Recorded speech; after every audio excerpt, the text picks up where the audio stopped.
It's a great day. My name is Che Brown, the Happy Entrepreneur, and welcome to the Happy Entrepreneur Show, the number one business development and revenue focused late night show in the country where we are on a mission. And our mission really is to empower, our mission is to inspire, and our mission is to provide you, the entrepreneur, with all of the resources that are necessary to execute that big vision you have for the people you were called to serve. And on this episode, we have the one and only Deja White. She's in the building. And she'll be talking, really sharing about how you can use your curiosity and technologies to really land a position you've always wanted.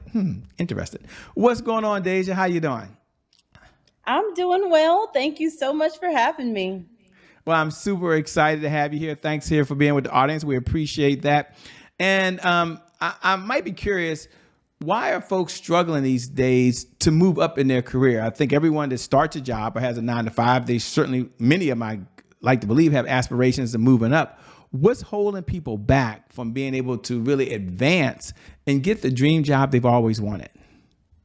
Yeah, I was very similar. So I'll speak from a perspective that I've personally had and then the people that I talk to. A lot of times you get stuck, like you just don't know what's out there in the world because a lot of people, they go from school to the workforce, they don't get outside of their comfort zone. A lot of people fall into work because someone gave them a shot and they stayed there. And then they just become super complacent. Me in particular, I've always been super ambitious, a busybody, always wanted to know what's next. I'm very technical as well. I come from like a technical background. So I've always used technology to propel me forward. And it's honestly got me into some rooms that I don't think I would have been able to get into if I didn't take the time to learn the technology that was available at my fingertips, while also being extremely curious and ambitious to want more in my career. Wherever you are, there's always more. And it's waiting for you. You just have to take some time to slow down, think about what you want, and then move in that direction. Perfect. And one might be curious, how does one know what their dream job is or what they really want to do? I'm not sure if that's something that you get involved in, by the way, and helping them discover it. So take a moment and talk about how do folks really discover what it is they want to do? Because, maybe they took the job, like you said, because they just needed a job. Or maybe this was a good offer. They thought it was what they wanted to do, but they want to change professions. So if you're out there right now and you're watching, the question I'm asking really is, how do you know what you're destined to do? That's a big question. Yeah, It kind of is it a is a loaded big question, but I question. think she can handle it. I can. This is the type of work that I do. I'm all about career clarity. I myself was stuck in a role for about 5 years. I stayed because of the people, but I knew deep down, I knew within year one that that was not what I was supposed to be doing. And I have a theory that a lot of people know by lunchtime on the first day of their job that they know whether or not they're going to like that job. It's just a theory, but I know I feel like people's guts speak to them. A lot of times what I've noticed is that whatever you want it to be when you were a kid or whatever you gravitated towards when you were a kid, it laid the foundation for what you were supposed to be doing as an adult. So for instance, for myself, I was really attracted to television and design. So I thought I wanted to be like a magazine editor or a film director without actually taking a step to taking a beat to stop and realizing that I wasn't in love with the medium. I was in love with like the vehicle of storytelling. So that is what I do now. I help people tell their career stories. But in order to find what you want to do or that dream job, it all starts with a couple of clarifying questions. I like to ask, what impact do I want to have? And I ask this to everyone. What impact do you want to have? Who do you want to serve? And what is the means that you want to serve those people in or that industry in? So, for example, if storytelling is what I want to do, that's the impact that I want to have. Who do I want to impact? A lot of times people are best served to serve the people that they were a couple of years ago. So for me, it would be someone who was going through a career transition, trying to figure it out. So I'm best positioned to serve myself, who I was 5 years ago. And then I want to make that impact through career development and helping people get to where they want to be. So that is how you figure it out. You figure out the what you want to do, be super honest and real with yourself. Whatever you feel like doing when time is passing, you're not paying attention to that time. A lot of times, that's what you're supposed to be doing. And then I like to tell people to think a little bit about community. Who in your general sphere can you lean on to be an accountability buddy to get you to where you want to be? Who can you lean on to be an influencer to open a couple of doors for you? Who can you lean on to make sure that you are embedded in that community that you say that you want to serve? These are the type of questions people have to be asking themselves if they truly want to make an impact and figure out what their dream job is. And I like to make a little note that just because something is a dream job doesn't mean it's not work. So when you are doing that work that you're passionate about, there will be days where you feel like not doing that job, but you have to remember the larger impact that you would like to make. I love it, by the way. And folks, they're watching right now. Many of them, they don't know who you are. I mean, I know you're famous and everything, but they're like, Shay, I love the conversation. She's making sense. I like what I'm hearing, but I didn't get a chance to read her bio. I have not get a chance to take a look at her website. I have no idea who she is. And she's talking about storytelling, Shay. So wouldn't it be great time to ask her, like, what's her backstory? Okay. And then what Yeah. was that defining moment where she said, you know what? I'm born to do this to help other people. So you know the question, who are you? What's the Yeah. backstory? Yeah, so my name is Deja White. I come with a plethora of experience in marketing. Like I mentioned before, I fell in love with storytelling, didn't really realize that that was what I was in love with. So I tried so many different type of marketing roles. I worked for media companies, startup companies, tech companies. I ran the gamut of doing a bunch of different things. But I always feel like those positions help set me up for success because I take the same marketing principles that I've learned and use it to storytell. So, personal branding about myself, helping other people tell their personal story. I realized a long time ago that everything that we do is a sales pitch or a marketing pitch. So you have to understand what your unique position is. You have to understand what your branding is. You have to know how to hold a conversation, have an elevator pitch about yourself. All of these are marketing principles. And I'm so glad that my entire career has been in marketing because now I'm able to take those principles and apply it to something that people are stuck with, and that's having a job, whether they like it or not. So that is what I do. Coming from marketing, helping people feel unstuck and get to a place where they want to be in their careers. And a lot of that work takes place with mindset. A lot of that work is personal development work. It runs the gamut.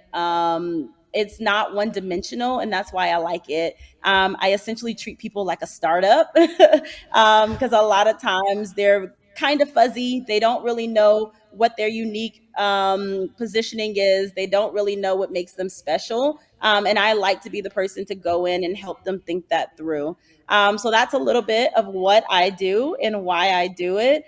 But I'll always be a marketer. Sometimes my brain just goes down a marketing path, and I'll help startups. I'll help small businesses. My overall goal is to just be a light for people, help them get unstuck, unfuzzy, whether it's a business or a person. I'm usually a go-to person to help people get out of that sticky situation that they find themselves in. I love it. And you talked a little bit about technology early on, and I'm curious what you would say to the person who says technology is not really my jam. I mean, they know how to get online, they know how to use the internet, but there's so many different apps and tools, and now AI that's out there. And for the person that's like, I'm really a person that needs to get in front of people and let them know who I am. This whole online thing is still not my jam. On looking for opportunities. What would you say to that person that technology is one of the things that's not afraid of, but they're just not well versed in it? Yeah, I think that person has to take it a little bit at a time.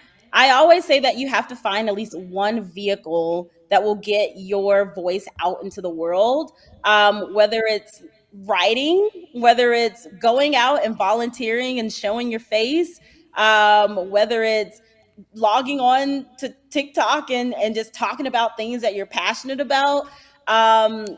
Someone told me one time that I didn't have a problem with personal branding. I had an obscurity problem. So people who knew me.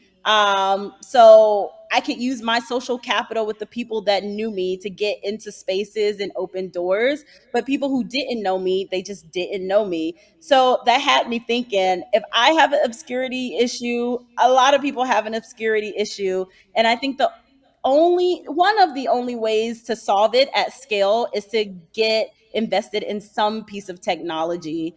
There are a lot of things out there today that make it super easy. Someone shared with me the other day, and I started using it. They have AI podcasts now that you can make. So you don't even have to show your face. You don't have to use your voice. You can use your own intellectual property, write something down, and have an AI create a podcast based on your thought process. So it's easier than ever to get involved in technology and leveraging it to open doors and move to spaces that you're interested in.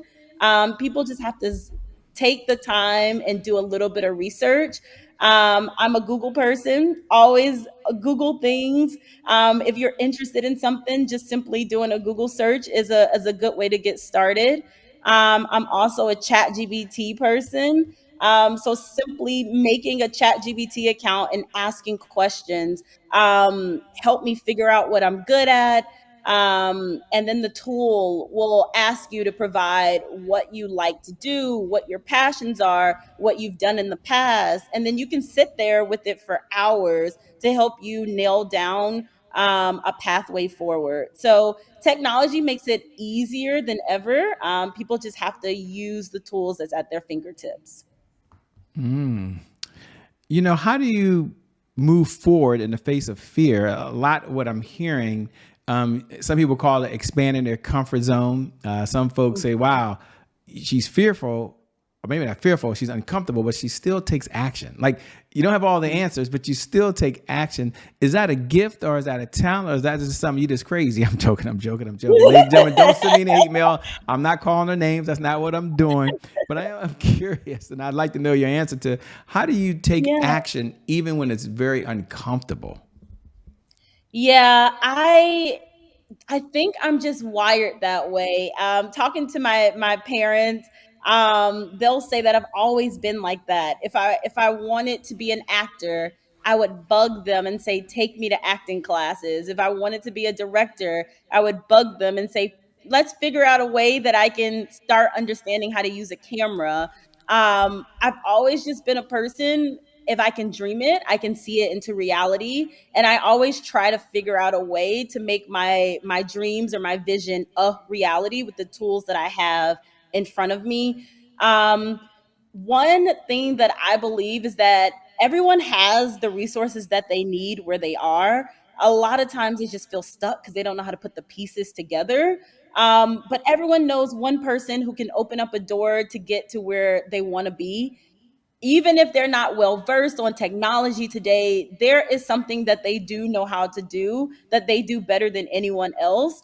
And I just sit down with myself and I constantly think through, what can I do with the skills that I have, with the resources that I have at my fingertips, with the people that I know, to get me towards whatever my current goal or vision is in that moment. I always say that if it's not fun, I won't do it. So that's something that I live by. I always try to figure out how to have fun, how to follow my curiosity, and how to make an impact on the people that I want to serve. in a moment in time. So those are just personal values that I have. I think people have to sit down and figure out what their personal values are. If you're biased towards action and that's a personal value, then how can you start to take action on the things that you want to do? If you are a strategic thinker and you realize that you're not biased towards action, how can you partner with somebody who can help you take action towards the things that you're interested in? I think it just starts with clarity. You got to know who you are. I probably am a little bit crazy because I'm not really scared of anything. I'll say I recently went to Poland, first time, never been to Poland, don't speak the language, and I went to be like a camp counselor. So like I wanted to do it. I found an opportunity that would pay part of my way to Poland, and then I went. So that's just an example of who I am. I if there's a resource, if there's an opportunity, I'll take advantage of it and I'll figure out a way to make it happen if it's something that I'm extremely interested in. I love it, man. It's a great transition to a segment we have here called Today is My January 1st. Now, for those folks that are watching, you know what we're about to do. We do it every night at 11 p.m. Eastern Standard Time. You might even wait for this moment where you get to say those words. Today is my January 1st. Happy New Year to you, by the way. For all the new folks who are watching for the very first time, welcome to the Happy Entrepreneur Show family. Today is my January 1st is our personal mantra. It represents a fresh start. It represents a do-over. It means our past, no matter how dark and gloomy that past is or how bright and sunny that past is, the past no longer equals the future. And so my question for Deja on the other side is really twofold. Number one, when you hear those words, today is my January 1st, what do you hear? What goes to your mind? And number two, was there ever a time in your life, maybe your life's been perfect, ladies and gentlemen, we'll find out, where there was a setback and there was a challenge? And if so, how did you bounce back from it? Ooh, I love that question. Um, the way that I treat my life and my career is like a big game and an experiment. So I feel like I'm always starting over because I'm always looking for new things to get my hands in. That goes back to the previous question. Maybe I'm a little crazy. But when I hear today is my January 1st, I think about a fresh start. What's a project or something that I can get involved with that makes an impact on a community or makes an impact on someone or something? How can I use this fresh start and my skills to get me experimenting again? I love to experiment. I love to follow my curiosity, and I'll do it forever. I'll do it my entire career.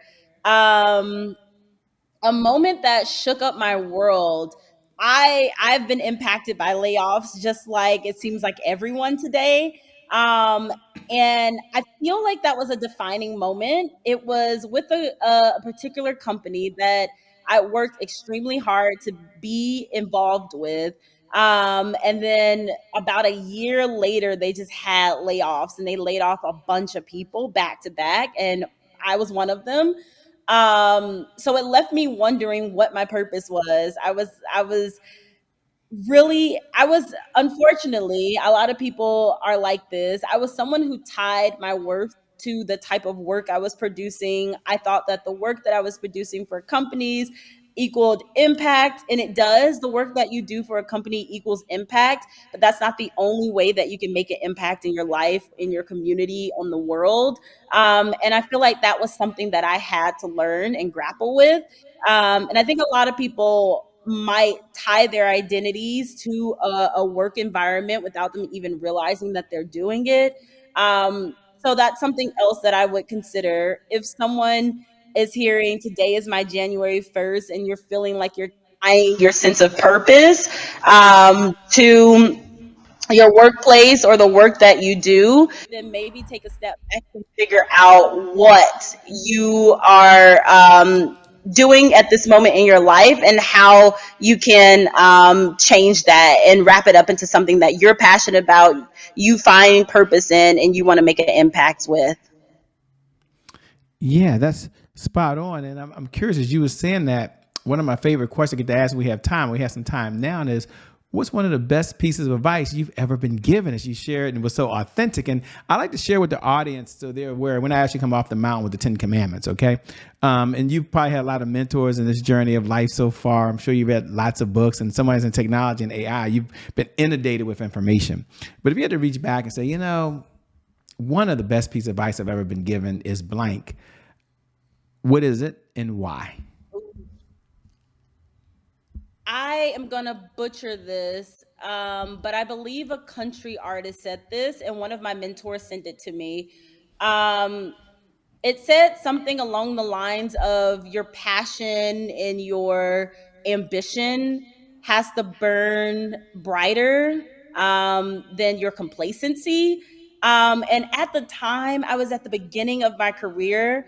And I was at a company that I love the people. I just know that the work was not meant for me.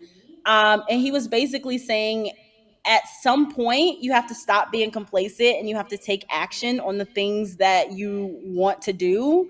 um and I think Jimmy Allen said it, so I know I've butchered this quote. But if you look up Jimmy Allen, complacency, finding your purpose, making sure that it burns brighter than your complacency. Something about that. That is the advice that I would give everybody. If you're in a space where you know it's time for you to move, I feel like people become really, really uncomfortable. And I believe heavily in signs. Like things start happening, the environment becomes toxic. You're starting to get a ton of work with no raises. You go out into the world and you see everybody doing the thing that you want to do. Something starts to happen in your world that makes you extremely uncomfortable, and until you listen to it, you'll remain uncomfortable because you're being complacent. So that is the number one advice I would say: listen to your gut. And then don't be complacent. Your fire for what you want to do, what you're meant to be doing, has to burn brighter than the complacency that you are sitting in right now. I love it. What do you enjoy most about what you're doing these days? I see the smile on your face. I see the energy coming through. What are you enjoying about it? I love that I get to experiment. Like I mentioned, I treat my career like a big game. I always say I have a mission to complete. Once I feel like my mission is complete, then I move on and I work on other projects. Something that I'm extremely excited about that I just did was I hosted a retreat for entrepreneurs in my community. And I brought in like a money mindset coach. I brought in a transformation mindset coach. I led a session about unleashing your inner child and playing again, to make sure that you are making an impact in your business. I hosted a happy hour after and got people together, to make sure that they had community and it wasn't just all about business. So I just like to bring people together. I like to make sure people are playing. I like to make sure that, yes, we can talk about leadership and professional development and getting clear on what our why is in our careers. But I also want to make sure that people are mentally stable, that they work on their professional development or their personal development just as much as they work on their professional development. So I've been experimenting. How can I not only talk about careers with people who work the 9 to 5? How can I also help entrepreneurs see that entrepreneurship is more than a 9 to 5? You're always on. You're always in the grind. How can I help people reach a level of clarity, without sacrificing their mental health? So that's a project that I've been working on lately, and I'm super excited about it. And we successfully had our retreat. And I'll probably be hosting more retreats or pop up events soon. So I'm excited about that. Congratulations on your retreat. Congratulations on all the good work you're doing. Um, gratitude is a big word. It means different things to different people. But if you had to step back and mention, one or two things you're grateful for these days, what pops top of mind to you? What do you have gratitude towards these days? Yeah, I love this question. I don't think we stop to, not even me. We don't stop enough to think about it. Um, I am grateful for family and friends, number one, because I talk their ear off. They're always the first people that I go to if I'm having a problem, if I'm having an idea, if I have a spark. And I don't think I take the time to tell them that I appreciate them enough, and that I'm grateful for them. So that's number one.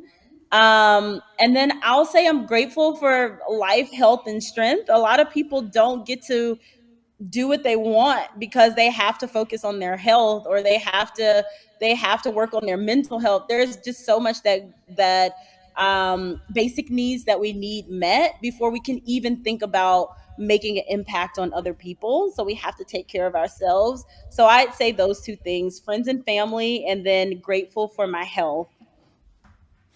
Good things. Good things, by the way. As we come down the home stretch, a two-part question. Number one, what type of clients are you looking to work with these days, if you're taking on any clients at your firm? And number two, how can folks best connect with you? How can they stay in this conversation over and beyond today? Yeah. So if you are stuck in your career, so you are at a point where you know you need to make a pivot, you know you need to make a transition, you have skills, but don't necessarily know how to use them in this next level of whatever you're stepping into, you can reach out to me. I'll help you. I'll walk you through some career clarifying questions. If you're an entrepreneur, it's still your career. I can help you figure out who your who is, what your why is, why you're even pursuing entrepreneurship. I just want to be a resource in the professional development realm, as well as do some mindset work in that personal development realm as well. So please feel free to reach out to me. You can find me on LinkedIn. I yap a lot on LinkedIn. That is where I am. You can find me there at Deja White. I'm normally the first Deja White to pop up. I grabbed that URL extremely early in LinkedIn's in LinkedIn's history, so it's easy to find me. Just Deja White, and then I give tips every single day. And I have a plethora of resources that revolve around figuring out what your why is, career clarity, professional development, personal development, everything. And I talk about AI a lot and how you can use it to get a little bit clearer on your path forward. If you are not a LinkedIn person, you can find a database of all my content on breakroombuddha.com, or you can listen to my AI podcast on all of the topics that I love to talk about. And you can also find that on breakroombuddha.com. So I'm so excited to meet you. Feel free to reach out anytime. Well, let me say thanks so much for being on the Happy Entrepreneur Show. I appreciate it. You're awesome. You're incredible. And I love what you're doing. Awesome. Thank you so much. And thank you. Thank you to viewers. Thank you for tuning in, by the way, because without you, the viewer, well, we don't have a show, by the way. So we appreciate you. We appreciate every comment that you send. We read every one. We appreciate when you hit the like button. But if you're on one of those platforms where you can hit the share button, for this episode, hit the share button. Like pay this message forward to another community.